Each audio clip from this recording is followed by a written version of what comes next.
नमस्ते, आदाब डॉक्टर हुसैन। स्वागत है आपका मेरे शो में, जिसमें हम लोग जिसको तेहरान एक्सप्रेस बोल रहे हैं और इस पे लगातार बातचीत कर रहे हैं जो जंग हो रही है उस पे। क्योंकि जी, मैं भी अब ये पहली। आगाज़ करता हूँ।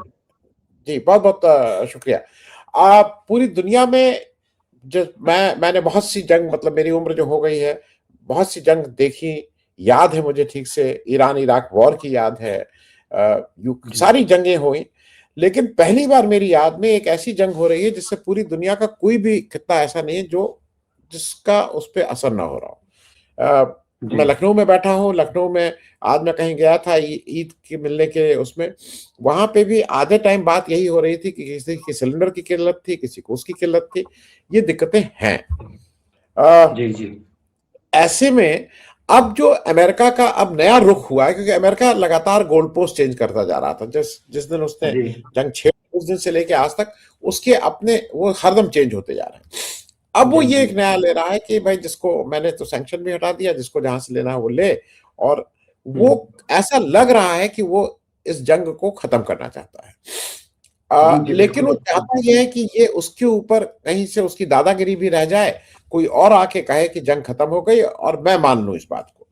दूसरी एक बात सही, जरा मैं आपसे बोलूं, वहां पे जो, जब मैं अमेरिका में बात कर रहा हूं अपने कुछ मित्रों से, तो वो कह रहे हैं कि अमेरिका और इसराइल के बीच भी कुछ ना इत्तेफाकी हो गई है। मैं इसको ये मानता हूं कि वो केवल बेवकूफ बनाने के लिए है, कोई ना इत्तेफाकी नहीं है, मिली जुली कुश्ती है। मैं पहले इस बात पे कर जी, लूं कि आज जंग जहां पे खड़ी है, वहां पे ईरान में अभी वे कहीं से भी यह है कि इसको अब खत्म करने का समय आ गया है, या अभी ईरान पूरी तरह से डटा हुआ है कि नहीं। जब तक एक लॉजिकल एंड नहीं होगा, क्योंकि युद्ध को हम सीज फायर नहीं करेंगे, हम युद्ध समाप्त करेंगे और कुछ टर्म्स उसके साथ जी, डिसाइड होंगे। कहां पे खड़े हैं हम लोग आपके हिसाब से आज की तारीख में, डॉक्टर हुसैन? जी, बिल्कुल।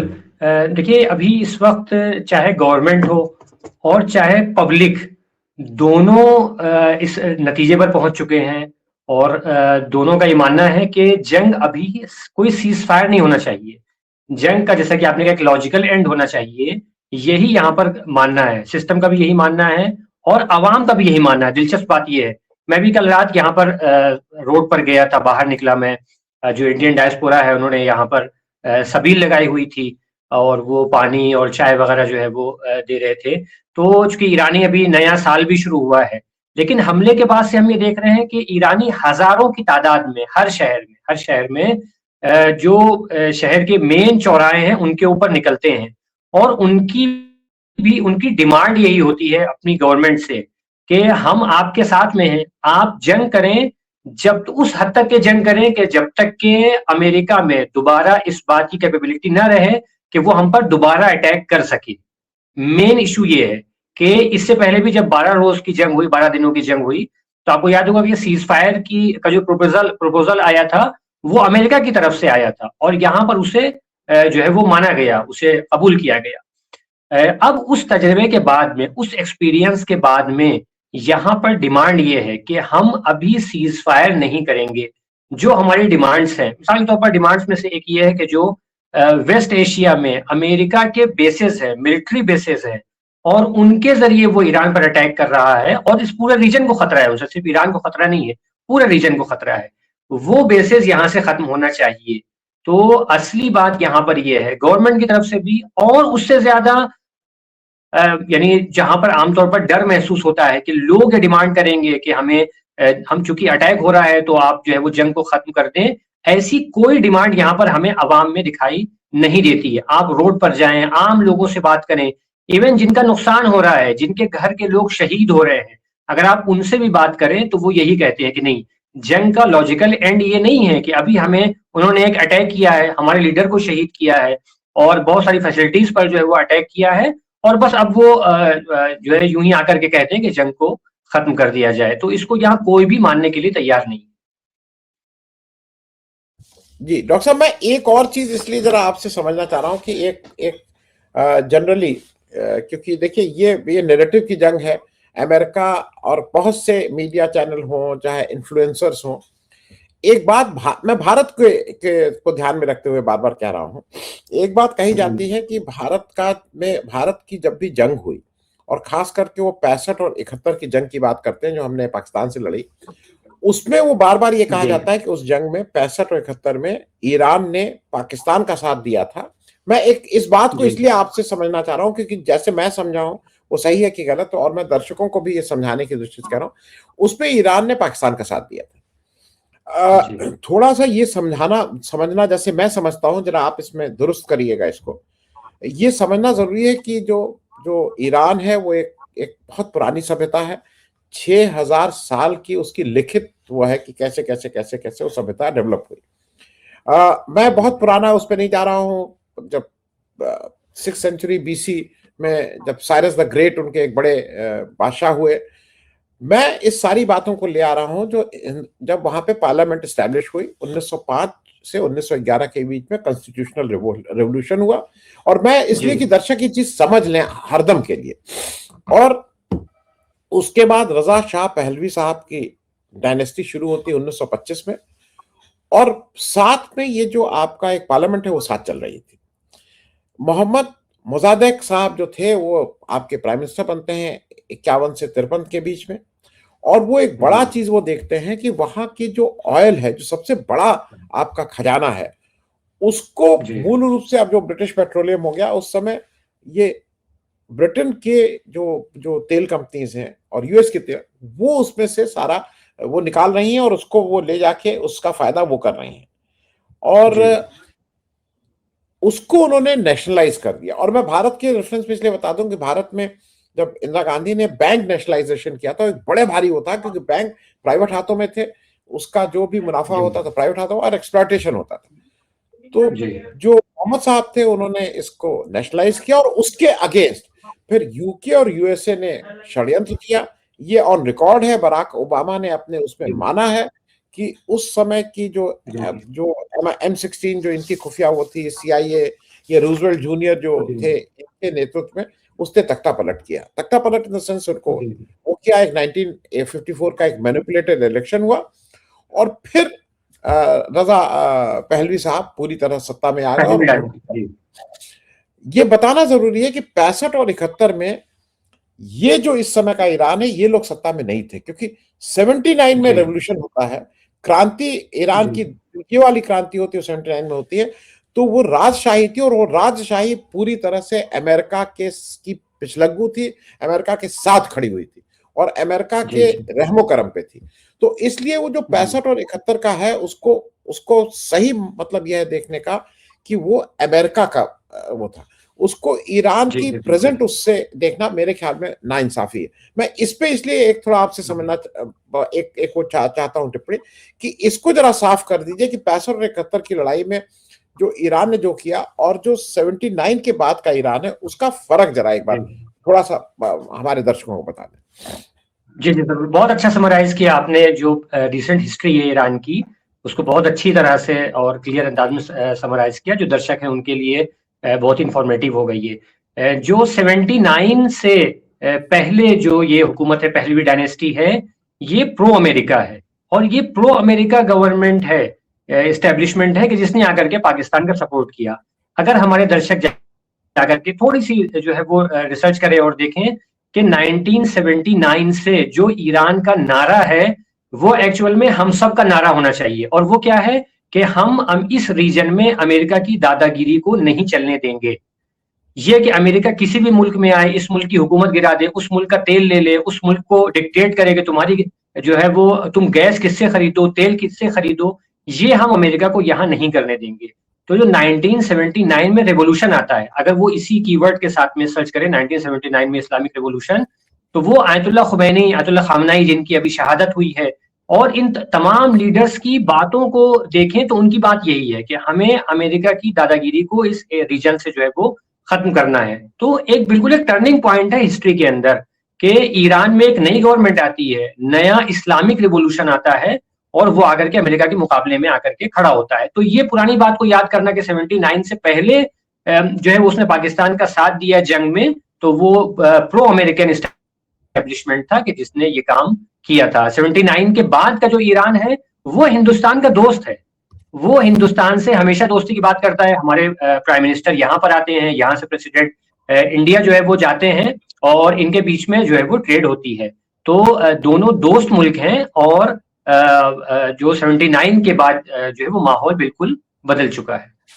जी, मैं डॉक्टर साहब एक एक और प्रश्न करके फिर जंग पे आ जाऊं। मेरी मेरी जो जी जानकारी है उसमें कहीं मैंने सुना था, आप डॉक्टर इलाही शायद बोल रहे थे कि जो तेहरान का सबसे बड़ा अस्पताल है उसका नाम महात्मा गांधी हॉस्पिटल है। मैं क्या ये जानकारी बिल्कुल। दुरुस्त है? ये जानकारी जी दुरुस्त है? सबसे बड़ा, जी जी, one of the main hospital जो तेहरान के अंदर है उसका नाम गांधी हॉस्पिटल है, महात्मा गांधी हॉस्पिटल। और जंग के शुरू में ही इसराइल ने जो है वो उसके ऊपर अटैक कर दिया था। यहाँ पर अगर आप यहाँ के जो लीडर्स हैं, यहाँ की आवाम है, अगर आप उनसे बात करें तो वो महात्मा गांधी को अच्छी तरह से पहचानते हैं और जानते हैं। क्यों जानते हैं, क्यों पहचानते हैं? क्योंकि वो कहते हैं कि महात्मा गांधी वो इंसान है, वो अजीम इंसान है कि जिन्होंने इंडिया को ब्रिटिश कॉलोनियलिज्म से जो है वो निजात दिलाई थी और आजाद कराया था। तो देखते हैं कि हम एक फ्रंट के ऊपर हैं। वो अजीम हस्ती कि जिसने हिंदुस्तान को ब्रिटिश से आजाद कराया, हमें उनसे इंस्पिरेशन लेना चाहिए और उनसे इंस्पिरेशन लेकर के हर तरह का जो अत्याचार है और कॉलोनियलिज्म है उसके खिलाफ खड़े होना चाहिए। इसलिए महात्मा गांधी की इंपॉर्टेंस है। यहाँ पर रोड का नाम जो है वो महात्मा गांधी के नाम पर है, हॉस्पिटल का नाम है, और आप आम लोगों से भी बात करें वो लोग महात्मा गांधी को एक ग्रेट लीडर के तौर पर जानते हैं। जी, अब हुसैन साहब फिर से जंग पे लौटते हैं। ये जो डियागो गार्शिया वाला मामला था, ये जी इसका लॉजिकल क्या था? क्योंकि जो हम लोग तो भाई अपने हिसाब से एनालिसिस कर रहे हैं, हम लोगों को ये लगता है जी कि डियागो गार्शिया में जब एक मिसाइल, दो मिसाइल दागी गई, फेंकी गई, तो उसका दो, जो हम लोग समझ रहे हैं उसको, एक तो जी ये बताना था दुनिया को कि हमारे पास 4000 किलोमीटर तक मार करने वाली ऑलरेडी मिसाइल है, जो अंडर एस्टिमेट मत करो, जो अदरवाइज ये कहा जाता था 2000 किलोमीटर तक। और दूसरा, जी कहीं ना कहीं मुझे लगता है कि एक एक एक संकेत दिया गया है यूरोप को भी कि भाई आप लोग अपने का डिस्टेंस बनाए हुए हैं, आपसे हमारा कोई लेना देना नहीं है, आप अपना काम अपने काम देखिए, नहीं तो हमारी जद में अब आप भी हैं। 4000 किलोमीटर का मतलब यूरोप जी भी। इसको जरा आप जी समझाने की कोशिश करिए कि डियागो गार्शिया में मिसाइल फेंकने का मूल पर्पस क्या था, जो आप समझ सकते हैं, क्योंकि ये तो मालूम नहीं उनका जो भी रहा हो, लेकिन हम और आप जो समझ सकते जी जी बिल्कुल। देखिए डिएगो गार्सिया में एक जो अहम इशू है, और आप जो है वो वरिष्ठ जर्नलिस्ट हैं तो आप इसको मुझसे बेहतर तौर पर समझ सकते हैं कि अभी तक के चूंकि खुद ईरान की तरफ से इसकी पुष्टि नहीं की गई है कि ये अटैक जो है वो ईरान ने किया है, इसलिए कई तरह की पॉसिबिलिटीज हैं जो हमारे सामने आती हैं। अगर ईरान अटैक कर देता, अगर ईरान की पुष्टि कर देता है कि हाँ हमने अटैक किया था, तो वो बिल्कुल ये बात सही है कि वो जो सिग्नलिंग है और मैसेज देने का काम है यूरोप को, वो हो सकता है। लेकिन चूंकि अभी ईरान की तरफ से पुष्टि नहीं की गई है, तो हो सकता है ये फॉल्स फ्लैग हो सकता है ये फॉल्स फ्लैग हो। उसकी कई वजूहत है। एक वजह जो उसका एक रीजन है वो ये है कि अभी सिर्फ न्यूज आई है, वहां पर कोई भी पिक्चर, कोई जो है वो वीडियो शेयर नहीं की गई है कि किस तरह से उसके ऊपर अटैक हुआ है, वहां पर क्या डैमेज पहुंचा है। ठीक है, तो सिर्फ और सिर्फ न्यूज का आना, ये अपने आप में हम इसको जो है वो यानी इससे नहीं मान सकते हैं कि हम कहें कि श्योरली वहां पर अटैक ही हुआ था। दूसरी बात यह है कि एक और चीज जो हमें जिससे लगता है कि चूंकि अभी पुष्टि नहीं की है ईरान ने, तो हो सकता है एक पॉसिबिलिटी ये भी है कि फॉल्स फ्लैग भी हो सकता है, ये फॉल्स फ्लैग अटैक हो सकता है। जैसे ही ये अटैक होता है, फौरनी आईडीएफ के चीफ आते हैं और आकर के उनका नाम शायद इलियाद जामिर है, वो आते हैं और आकर के कहते हैं कि यूरोप वालों देखो तुम जो है वो इकट्ठा हो जाओ ईरान के खिलाफ। और ईरान ने जो है वो अब ईरान के पास में 4000 जो है वो किलोमीटर की रेंज की मिसाइल भी जो है वो है, तो अब वो तुम्हारे ऊपर भी अटैक कर सकता है। तो फॉल्स फ्लैग की पॉसिबिलिटी भी है, इस वजह से कि वो अभी तक के यूरोप को अपने साथ में लेने में नाकाम रहे हैं, और पूरी दुनिया देख रही है कि वो कंट्री जो अपने आप को मोस्ट पावरफुल जो है वो कहता था, वो किस तरह से लोगों से भीख मांग रहा है यूरोपियन कंट्रीज से कि तुम आओ आकर के हमारा साथ दो, और कोई साथ देने को तैयार नहीं हो रहा है। तो उनको साथ में लेने का भी जो है वो ये हो सकता है कि एक तरीका निकाला गया हो। ये इसकी भी एक पॉसिबिलिटी पाई जाती है। हैं। जी, डॉक्टर साहब एक चीज हमने और देखी कि युद्ध कैसा भी हो, युद्ध में कुछ जो व्यापारी हैं उनकी हरदम पौबारा रहती है, और उसी तरह का एक काम यूक्रेन ने किया। यूक्रेन का इस युद्ध जी से कोई लेना देना नहीं है। यूक्रेन रशिया से अपना एक युद्ध लड़ रहा है, उसका उसकी जी अपनी जी समस्याएं हैं, लेकिन यूक्रेन भाग के पहुंचा है उसने जो जो आया है, ज़ेलेंस्की जी का स्टेटमेंट आया है, उसने कुछ 280 से जी ऊपर अपनी मशीन्स और वो सब भेजे, और वो कह रहा है कि ड्रोन से लड़ने का सबसे ज्यादा तजुर्बा हमें है। और वो 5 सऊदी अरेबिया, यूएई, सब जगह उसने अपने लोग, मैन, मशीन सब भेजे हैं, और उसका उन्होंने तुरंत पैसा लिया, नगद, मतलब कैश एडवांस पेमेंट लेके कि हमें पैसा दो। मैं इस जी बात इसलिए कह रहा हूं कि ये कहीं ना कहीं जो भी हथियार बनाने वाले जो भी देश हैं या जो भी इसका व्यापार करते हैं, जी उनको कहीं ना कहीं ये एक बढ़िया मौसम लगा हुआ है कि जिसमें हथियार, इसको कैसे कंट्रोल करेंगे, क्योंकि उनकी तो कोशिश होगी कि जंग लंबी हो, उनकी तो कोशिश होगी कि हथियार और बिकें, उनकी उनकी कोशिश होगी और जी लोगों को डराएं कि देखो ये हथियार अगर नहीं रखोगे तो क्या क्या हो सकता है। इस पे कैसे रोक लगेगी?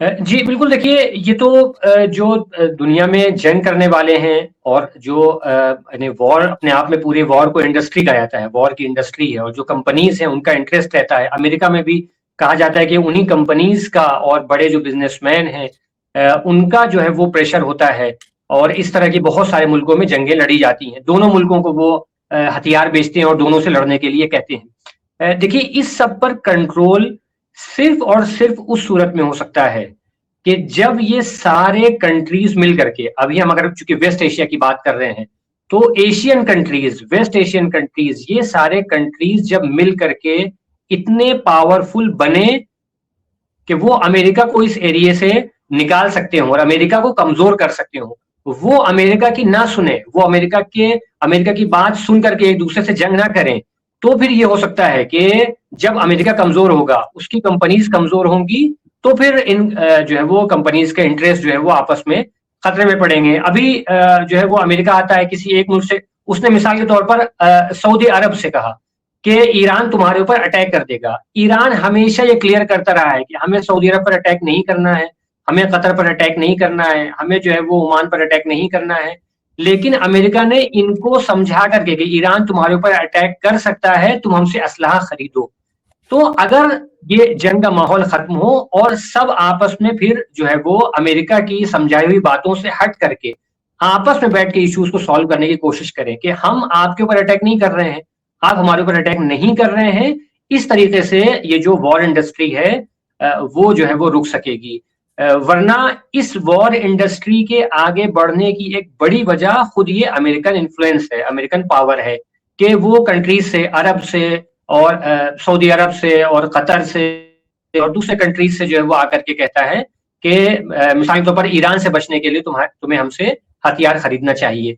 तो असली सोल्यूशन जो है वो फिलहाल जो नजर आता है वो अमेरिका का कमजोर होना है, और फिर सारे कंट्रीज का आपस में बैठ करके एक गुड फेथ के साथ में जो है वो नेगोशिएशन करना है कि हम एक दूसरे के दोस्त हैं और दोस्ती में मिल करके हम जो है वो अपने इश्यू सॉल्व करें। जी, मैं डॉक्टर हुसैन, ये ईरान की स्टेटेड पोजीशन कई बार कहा है, ईरान की तरफ से बहुत से ये आए हैं स्टेटमेंट कि भाई हमारा कोई बॉर्डर डिस्प्यूट नहीं है, जीरो बॉर्डर डिस्प्यूट है, किसी भी हमारे जी अगल बगल के देश से कोई बॉर्डर डिस्प्यूट नहीं है। ईरान की एक जी पोजीशन ये भी आई है कि हमारा कोई रिकॉर्ड नहीं है जब हमने एग्रेशन किया, हमने किसी के ऊपर आक्रमण किया। जो इराक वॉर की जी बात होती है, उसमें इराक ने 1980 में आक्रमण किया था, 8 साल जंग चली, बहुत ज्यादा शहादत दी गई दोनों तरफ से। जी जी लेकिन एक चीज जरा मैं समझना चाह रहा हूं, वो इसलिए कि ये जो जंग है, ये अमेरिका एक दूसरी स्ट्रेटेजी के साथ भी लड़ रहा है। अभी क्या हो रहा है कि अमेरिका ये जानता है कि अगर न्यूक्लियर वेपन जिस भी देश के पास है, वो उसकी सुरक्षा की गारंटी है। वो अब हमने जी बहुत गरीब देश, हम गरीब देश इसलिए बोल रहे हैं कि आज दुनिया के नक्शे पे पाकिस्तान गरीब देश है, नॉर्थ कोरिया गरीब देश है, जी लेकिन चूंकि उनके जी पास एक न्यूक्लियर वेपन है, उनकी तरफ कोई जल्दी बातचीत नहीं करता है। अगर अगर अगर कहीं, जैसा ट्रम्प कहते हैं कि अगर जंग पाकिस्तान की और हिंदुस्तान की होती है तो उनको बीच में पड़ना पड़ता है कि भाई इसको बंद करो, क्योंकि न्यूक्लियर पावर्स है।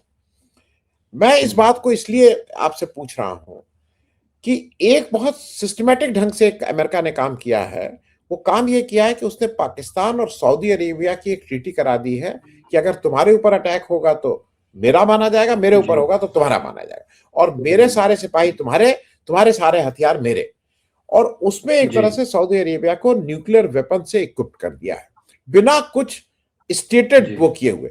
दुनिया में अगर आप बोल लीजिए तो सऊदी अरेबिया के पास तो न्यूक्लियर वेपन नहीं है, लेकिन पाकिस्तान नहीं के पास है, पाकिस्तान के साथ वो ट्रीटी है। और अगर कोई सऊदी अरेबिया के ऊपर आक्रमण कर रहा है तो वो आक्रमण माना जाएगा पाकिस्तान के ऊपर है। मैं इस पे एक छोटा सा ये चाहूंगा कि आपको क्या नहीं लगता है कि ये अमेरिका धीरे धीरे जो उसके साथ है वो खास करके ईरान को वो बांधने की कोशिश कर रहा है, और अगर इस बार ईरान उस शिकंजे से नहीं निकला तो शायद फिर निकलना 25-20-25-30 मतलब फिर एक लंबा सफर होगा। वो इमीडिएट उस पर नहीं है, क्योंकि 79 से सैंक्शन लगने शुरू हुए, वो आज एक ऐसी स्थिति आई है कि शायद ऐसा लग रहा है कि ईरान उस शिकंजे को तोड़ सकता है। तो ये ईरान के लिए कितनी इंपॉर्टेंट है ये वॉर? जी जी जी ईरान के लिए कितनी इंपॉर्टेंट है? जी जी बिल्कुल। देखिए ये जो ट्रीटी है, बिल्कुल आपने इसके बारे में सही कहा, और कि इस जिस पर ट्रीटी हुई थी बहुत सारे लोगों को समझ में नहीं आ रहा था, उन्हें लग रहा था कि जो है वो पाकिस्तान और सऊदी अरबिया का एक नॉर्मल रिलेशन है, उसमें इस ट्रीटी को किया गया है। लेकिन बहुत सारे लोगों ने उसी वक्त कह दिया था कि ये ट्रीटी एक्चुअली ईरान के खिलाफ है और ये ईरान को घेरने के लिए की गई है। यहाँ पर पूरी इस बात की अंडरस्टैंडिंग पाई जाती है, और इवन इस बात की जो है वो तैयारी है कि अगर कोई भी सऊदी अरब या कोई भी दूसरा कंट्री इस तरह की गलती करने की कोशिश करता है तो उसका जवाब जो है वो कैसे दिया जाएगा।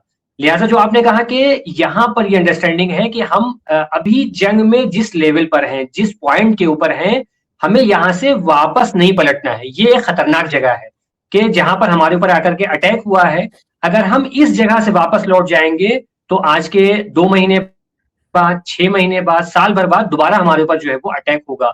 इसीलिए जो बार बार यहाँ पर जो गवर्नमेंट है और यहाँ पर अवाम है, उनमें इस अंडरस्टैंडिंग होने की वजह से ही उनकी डिमांड ये है कि हमें यहाँ पर किसी तरह की सीज फायर जो है वो नहीं चाहिए।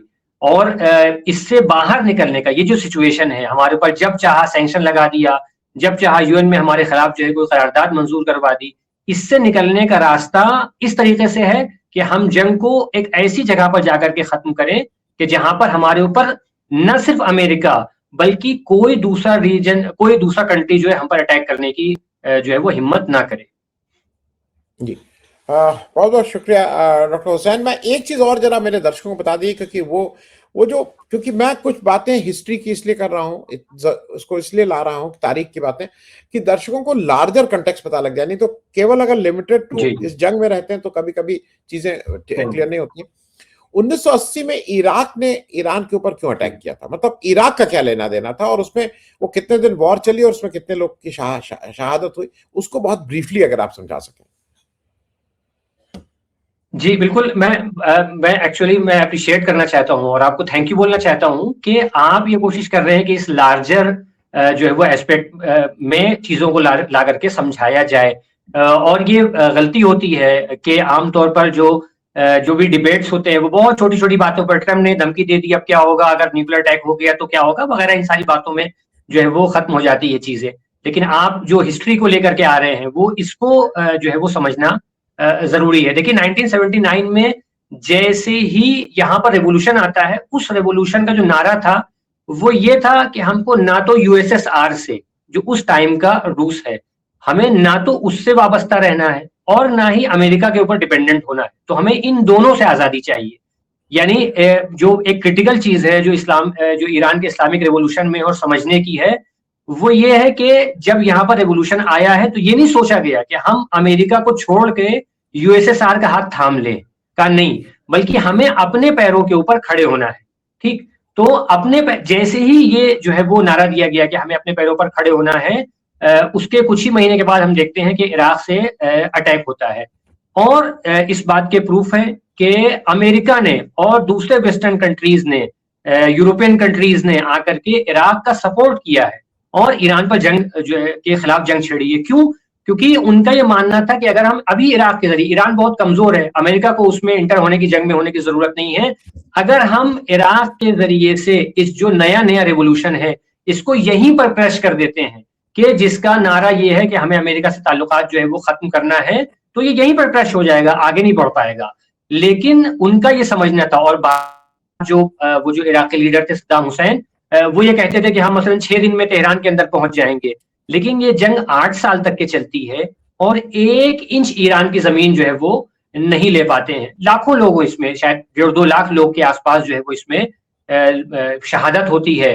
और जो है वो लोग मारे जाते हैं, जिसमें फौजी भी हैं, सिविलियंस भी हैं, बहुत सारे सिविलियंस जो हैं वो इसमें मारे जाते हैं।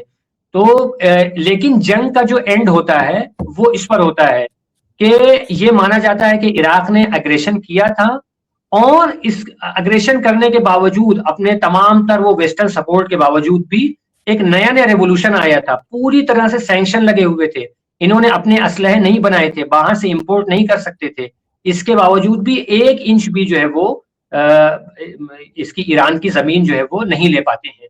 तो किया जो गया था अटैक, वो इसीलिए किया गया था ताकि 79 के इस्लामिक रिवॉल्यूशन को शुरू में ही खत्म कर दिया जाए, लेकिन वहीं पर नाकामी मिलती है, और ये दर हकीकत उसी का कंटिन्यूएशन है जिसको हम आज देख रहे हैं। जी, बहुत बहुत शुक्रिया डॉक्टर हुसैन। और मालूम नहीं, मैं लखनऊ में रहता हूँ और बहुत कम हिंदुस्तान में बहुत से लोगों को शायद ये ना मालूम हो कि जो आयतुल्लाह खुमैनी साहब जो पहले रेवोल्यूशन के ही लीडर थे, उनका जी उनका कुछ लेना देना लखनऊ के बगल में एक जी जी बाराबंकी जिला है, वहां से है।